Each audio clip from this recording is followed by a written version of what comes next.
Guys, I'm going to talk from the rooftops today.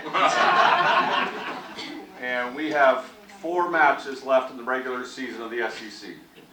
On the road at Missouri on Thursday night, tough match, tough place to play. Tennessee on Sunday, then 2 more next weekend.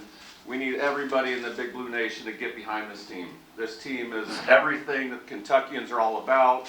Blue collar, hard work, sacrifice. Their fiber is all about what you guys are. And we don't just need to pack Memorial, we need to sell the thing out on Sunday. Watch on Thursday night, sell it out Sunday. Next weekend, we're going all in. But I'm buying the first 500 blue shirts for Sunday's match to get people in the stands to make it a blue out. That's my opening statement. Go Cats. So, bring it on, Big Blue Nation. Coach, can you talk about that first set? It was remarkable. Yeah, that was probably one of the cleanest sets of volleyball I've ever seen a Kentucky team play, and it started with a serving pressure that we put on them, so we were getting some easy balls back and able to terminate when we needed to.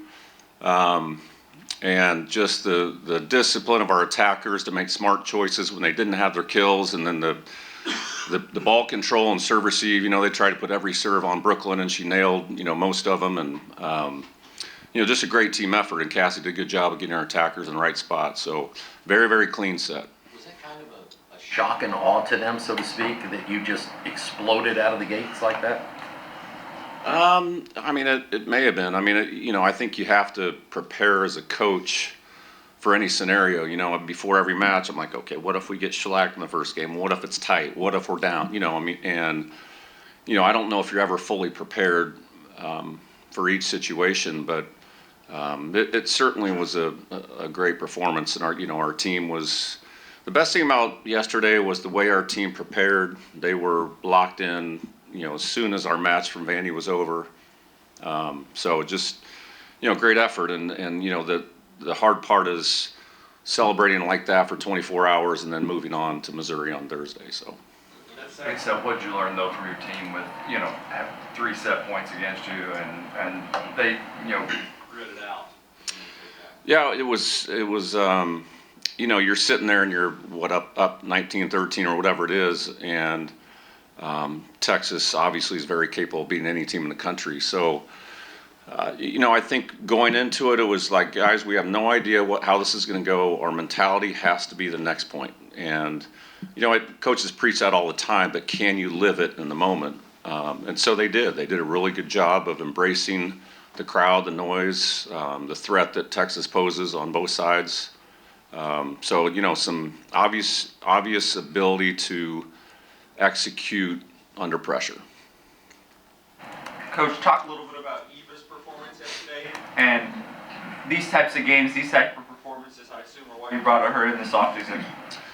Yeah, known Eva and her family for a long time and associated with the Munciana Volleyball Club where I started my coaching career, and she is who we are. She competes like Kentucky Wildcat. She brings a level of intensity that is contagious, and she thrives. At one point, I looked up at our passers, and I think Eva looked over at Molly and Brooklyn, and they had just made a 3-point run. It was loud as crap, and she just goes, "This is fun," And so when you're saying that after a team just scores 3 points on you in a sold-out arena, you embrace those moments. Craig, you said in the preseason that you obviously had a pretty good idea what you would get from BK and from Eva, but a lot of the key to this was how you developed, the middle and the opposite side. Could you score against good teams in those places? How do you feel about where you've gotten in that?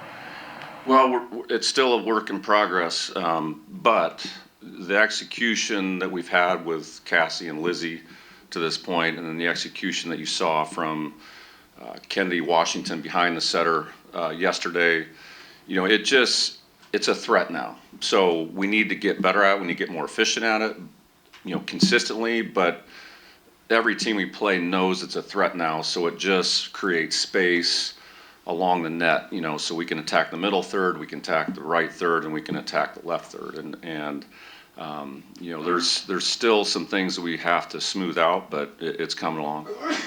Greg, they served Brooklyn, which is not unusual, as we know, most of the day. But her passing, her defense, and obviously her offense, I mean, that looked like one of her best efforts ever at Kentucky. What do you say about that?